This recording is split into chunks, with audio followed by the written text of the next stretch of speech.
அனைவருக்கும் எனது அன்பான வணக்கம். திருவள்ளுவர் இயற்றிய திருக்குறளில் அறத்துப்பால் அதிகாரம் 11 செய் நன்றி அறிதல் 107வது குறள். எழுமை எழு பிறப்பும் உள்ளுவர் தம்கண் விழுமம் துடைத்தவர் நட்பு. தம்முடைய துன்பத்தை போக்குபவரின் நட்பை ஏழேழு பிறவிகளிலும் மறவாது நினைந்து போற்றுவர் பெரியோர். ஓர் உயிர் ஒரு பிறப்பில் செய்த புண்ணியம் பாவங்கள் வினைகள் 7 பிறப்பு வரையில் தொடர்ந்து பயனை அனுபவிக்க கூட வரும் என்பது கொள்கை. தாத்தா, பாட்டன், பூட்டன், தந்தை, தான், பிள்ளை, பேரன் என 7 பிறவி வரை கூட வரும்.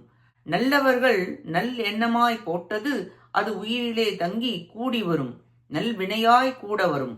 நன்றி மறக்கலாகாது. சிலரை பார்த்தவுடன் நமக்கு பிரியமும் சிலரை பார்த்தவுடன் நமக்கு விருப்பம் அதனால்தான் ஏற்படுகிறது. விழுமம் துடைத்தவர் என்பது துன்பத்தை நீக்கியவர் என பொருள்படும்.